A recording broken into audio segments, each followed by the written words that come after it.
അസ്സലാമു അലൈക്കും വറഹ്മത്തുള്ളാഹി തആല വബറകാതുഹു. പ്രിയമുള്ളവരെ, പരിശുദ്ധ റജബ് മാസമാണ്. റജബ് അള്ളാഹുവിൻ്റെ മാസമാണ്. അള്ളാഹുവിൻ്റെ മാസമാകുന്ന പരിശുദ്ധ റജബ് മാസത്തിൽ നാം കൂടുതലായി റബ്ബിലേക്ക് അടുക്കാനുള്ള ശ്രമങ്ങൾ നടത്തണം. ധാരാളം ഇസ്തിഗ്ഫാർ ചൊല്ലേണ്ട, അള്ളാഹു അവൻ്റെ അടിമകൾക്ക് ധാരാളം പുറത്തു കൊടുക്കുന്ന ഈ മാസത്തിൽ നാം ധാരാളം ഇസ്തിഗ്ഫാർ ചൊല്ലി റബ്ബിലേക്ക് കൂടുതൽ അടുക്കാൻ ശ്രമിക്കണം. അള്ളാഹു നമുക്ക് ഭാഗ്യം തരട്ടെ. ആമീൻ യാ റബ്ബൽ ആലമീൻ. ബഹുമാനികളെ, പരിശുദ്ധ റജബ് മാസത്തിൽ ധാരാളം ഇസ്തിഗ്ഫാർ ചൊല്ലണം.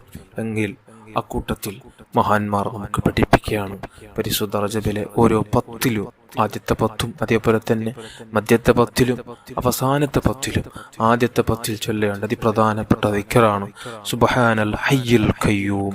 സുബ്ഹാനൽ ഹയ്യിൽ ഖയ്യൂം. ഈ ദിക്ർ ഓരോ ദിവസവും 100 പ്രാവശ്യം പതിവാക്കി വരുന്നവന് അല്ലാഹു സുബ്ഹാനഹു വ തആല അറ്റമില്ലാത്തത്ര പ്രതിഫലം അവനിക്ക് അല്ലാഹു തആല രേഖപ്പെടുത്തുകയാണ്, അവനിക്ക് അല്ലാഹു തആല കൊടുക്കുകയാണ്. ഈ 10 ഈ ദിക്ർ ധാരാളം ചൊല്ലണം. അള്ളാഹു നമുക്ക് ഭാഗ്യം തരട്ടെ. അതേപോലെ തന്നെ കഴിഞ്ഞ ക്ലാസ് സൂചിപ്പിച്ചതുപോലെ മറ്റൊരു ദിക്റും കൂടെ, ഈ ദിക്ർ മഹാന്മാർ പറയുന്നു. മഹാനായ വഹബ് ബിൻ മുനബ്ബഹ് റളിയല്ലാഹു അൻഹു അവിടുന്ന് പറയാണ്, റജബിലെ ഓരോ പ്രഭാതവും രാവിലെ സുബഹി നിസ്കാരത്തിന് ശേഷവും മഗ്രിബ് നിസ്കാരത്തിന് ശേഷവും റബ്ബിഗ്ഫിർലി വർഹംനി വതുബ് അലയ്യ, റബ്ബിഗ്ഫിർലി വർഹംനി വതുബ് അലയ്യ എന്ന ദിക്ർ പതിവാക്കി വരുന്നവന് അദ്ദേഹത്തിന്റെ പരിശുദ്ധ റജബിൽ ഈ രൂപത്തിൽ പതിവാക്കി വരുന്നവൻ 70 തവണ രാവിലെ, 70 തവണ വൈകുന്നേരം, ഇങ്ങനെ പതിവാക്കി വരുന്നവന് അദ്ദേഹത്തിന്റെ തോല്, അദ്ദേഹത്തിന്റെ ശരീരം അത് നരകം സ്പർശിക്കില്ലെന്ന്, നരകം തൊടില്ലെന്ന് മഹാന്മാർ നമുക്ക് പഠിപ്പിക്കുകയാണ്. അതുകൊണ്ട് എല്ലാ ദിവസവും ഈ ദിക്റോ അല്ലെങ്കിൽ കഴിഞ്ഞ ക്ലാസ് പഠിപ്പിച്ച ആ ദിക്റോ പതിവാക്കാൻ ശ്രമിക്കുക. അല്ലാഹു തൗഫീഖ് തരട്ടെ. അതുകൊണ്ട് പരിശുദ്ധ റജബ് ധാരാളം ഇസ്തിഗ്ഫാർ അധികരിപ്പിക്കേണ്ട ഒരു മാസവും കൂടിയാണ്.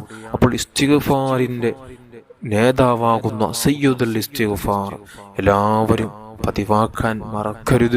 രാവിലെ വിർത്തുൽ ലത്തീഫ് ചൊല്ലുന്നവർ ആ വിർത്തുൽ ലത്തീഫിൽ സയ്യിദുൽ ഇസ്തിഗ്ഫാർ ഉണ്ട്, അത് പതിവാക്കണം. അള്ളാഹു കബൂൽ ചെയ്യട്ടെ. അപ്പോൾ സയ്യിദുൽ ഇസ്തിഗ്ഫാർ ചൊല്ലാത്ത ആളുകളുണ്ടെങ്കിൽ പരിശുദ്ധ റജബിലെങ്കിലും അത് പതിവാക്കുക.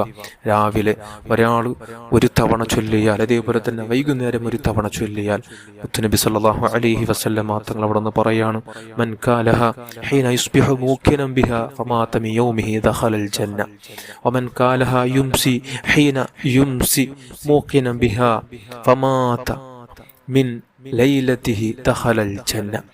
ഒരാള് പ്രഭാത സമയത്ത് സുബഹി നിസ്കാരത്തിന് ശേഷം സയ്യിദുൽ ഇസ്തിഗ്ഫാർ ചൊല്ലിയാൽ, 1 തവണ ചൊല്ലിയാൽ, അന്ന് നല്ല വിശ്വാസത്തോടുകൂടെ ഉറപ്പോടുകൂടെ ഒരാൾ ചൊല്ലിയാൽ, അദ്ദേഹം ആ ദിവസം മരിക്കുകയാണെങ്കിൽ, അന്ന് മഗ്രിബ് വാങ്ങിന് മുമ്പ് അദ്ദേഹം മരിക്കുകയാണെങ്കിൽ അദ്ദേഹം സ്വർഗത്തിലാണെന്ന് നബി സല്ലല്ലാഹു അലൈഹി വസല്ലം തങ്ങൾ ദഖലൽ ജന്ന, സ്വർഗത്തിലേക്ക് അദ്ദേഹം കടന്നു കഴിഞ്ഞു എന്ന് തങ്ങൾ അവിടെ നിന്ന് പ്രയോഗിക്കുകയാണ്. അതേപോലെ തന്നെ വൈകുന്നേരം മഗ്രിബ് നിസ്കാരത്തിന് ശേഷം ഒരാൾ ചൊല്ലിയാൽ പിറ്റേ ദിവസം സുബഹിയാകുന്നത് വരേക്കും അതിനിടയിലായി അദ്ദേഹം മരിക്കുകയാണെങ്കിൽ അദ്ദേഹം സ്വർഗത്തിലാണെന്നും തങ്ങൾ അവിടെ നമുക്ക് പഠിപ്പിക്കുകയാണ്. അത്രയും അത്ഭുതമാണ് സയ്യിദുൽ ഇസ്തിഗ്ഫാർ. അതുകൊണ്ട് സയ്യിദുൽ ഇസ്തിഗ്ഫാർ എല്ലാവരും പതിവാക്കുക. പ്രത്യേകിച്ച് റജബ് മാസത്തിൽ ഇസ്തിഗ്ഫാർ ചൊല്ലേണ്ട, വർദ്ധിപ്പിക്കേണ്ട ഈ മാസത്തിൽ ആ ഇസ്തിഗ്ഫാറുകളുടെ നേതാവാകുന്ന സയ്യിദുൽ ഇസ്തിഗ്ഫാർ എല്ലാവരും പതിവാക്കുക. അപ്പോൾ സയ്യിദുൽ ഇസ്തിഗ്ഫാർ അറിയാത്തവർക്ക് ഒന്ന് പറഞ്ഞു തരാം. അല്ലാഹുമ്മ അൻത റബ്ബി ലാ ഇലാഹ ഇല്ലാ അൻത خلقتني وأنا عبدك وأنا على عهدك خلقتني وأنا عبدك وأعوذ بك من شر ما صنعت أعوذ لك أعوذ بك من شر ما صنعت بذنبي فاغفر لي فإنه علي يغفر الذنوب فاغفر لي فإنه لا يغفر الذنوب إلا أنت.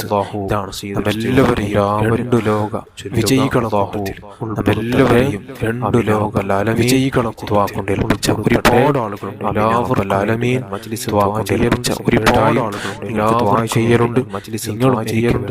ചെയ്യണമെന്ന് ദ്വാ ചെയ്യലുണ്ട്, നിങ്ങളും എനിക്ക് ദ്വാ ചെയ്യണമെന്ന് ദ്വാ